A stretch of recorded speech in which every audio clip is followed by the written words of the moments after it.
Objective testing out here, we'll do 6 laps trying to drive the tire at the limit, looking at overall grip level, looking at consistency, looking at progressivity, how easy or peaky the tire is to drive. With the Premier All season, there's a lot of new tire, a lot of end-of-life testing, to make sure that when the tire gets to the wear bar, that it's safe and good level of wet grip. The demo we have set up for you today is we got 2 totally different cars. We have a Pacifica minivan, and it's on Michelin Premier All season tires. The BMW 3 Series, we got the nice sporty car. But it's got the Doral SDL 50A tire. It kind of represents the owner that they just spent all their money on the car. Yeah. And then they come in and they're like, I need to save a few dollars. What's the cheapest tire you got? So we'll do a few laps here, but push it, kind of see what the tire's got. It already feels a little bit like kind of driving on snow and ice, right? Yeah. So what you're feeling is the compound there. It doesn't have anything to do with the sculpture. In order to make a good compound for the wet, more complicated mixing process and better materials. So cheaper tires, that's where they save a lot of their money. They just take whatever's left over from the run, and mix it up. These are pretty much brand new, right? Yes. I think they may have had like one event on them, like one group drive on them, that's it. So they're pretty much full tread. I already didn't like selling these. Yeah. Do you see this a lot where people will come in, Dorals? Yeah. I live in LA, so people don't really care what they put on their cars. Yep. And in the dry, you probably wouldn't notice anything too terribly wrong. Probably wouldn't steer quite as well, or because most people in the dry never really find the limit. Right. But it's in the wet, when you. Yeah, that's when the tire really is made to perform.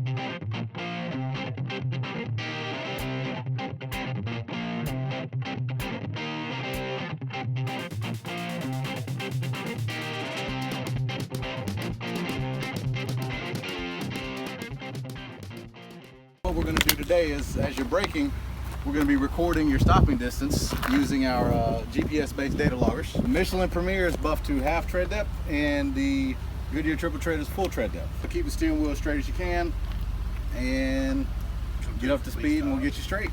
Note the feel, note how the tire feels, how it's interacting as you're doing the braking stop. Do a panic stop, come to a complete stop, because we want to make sure we get a good, accurate measurement.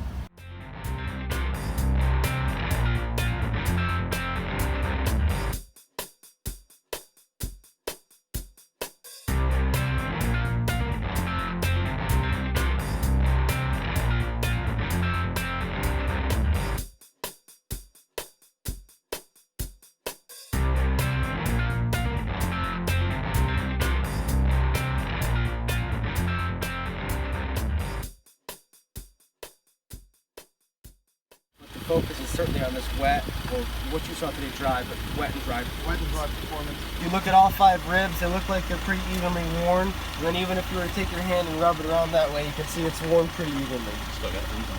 So if you look at the shoulder to start, you can see the difference between the tread rubber and the the shoulder. Yeah. So you're going to start, if we had one more group, you'd probably start to see some of the carcass poke through. But then looking at the wear on the ribs, so just going this way you can see it's really serrated or cupped. But looking at the second rib, this inside edge is full tread depth, and the outside edge is worn near to the wear bar. So you can tell that the tire isn't efficiently distributing the contact patch. The S has disappeared. So now it's evolved to a DW. You can see that this tire doesn't perform as well. It certainly doesn't wear as well. Once you're taking the highway home or picking up the kids or something, you're going to still have a quiet, round, comfortable tire. A lot of customers have a concern about snow traction care. Did you guys do a test as far as all-season performance? Yes, we have tested, and what I can speak about specifically regarding the products Plus is the way it's advertised is for light snowmobiling. It is not going to perform like you'd expect a typical all-season tire.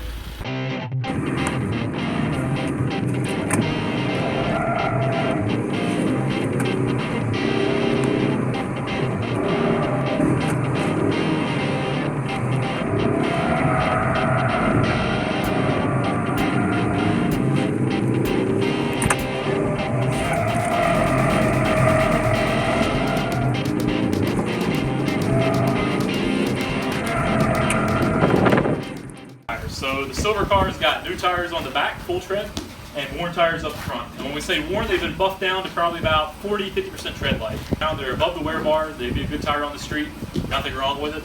On the white car, all we've done is we swapped the axles. So it's got the new tires on the front and the worn tires on the back. Traction, stability control, everything's been turned off, so you're going to feel exactly what happens in the car. If you happen to spin out one of the cars, best thing to do is just hop on the brakes.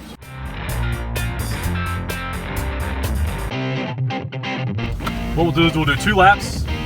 This kind of accelerate like you're getting on a highway and shoot for about 50 miles an hour. So when that front axle hydroplanes, you lose your steering. So the more gas you give it, the more the car will push out. You let off the gas, it'll come back inside for you. Big key though is the rear's nice and stable, right? Because it's full tread, so it's in contact the whole time. You can feel it's not wanting to go anywhere like that. So if you hydroplane, it might shift you laterally, but you'll keep heading the right direction. That's the big important thing here. The silver car, if you hydroplane out on the interstate, it's going to freak you out, right? It's going to move you around a little bit, but you're going to keep heading the right direction. You know, in the white car, you'll be cruising along, and then before you know it, the back is around. Or you're depending on stability control to catch it at that point, you know.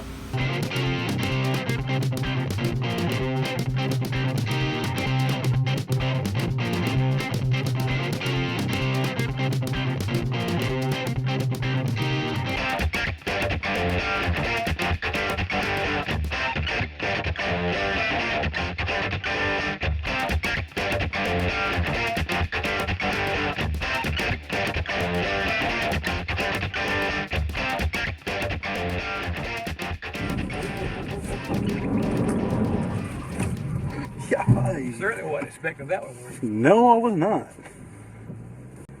So did you get a warning either way? No.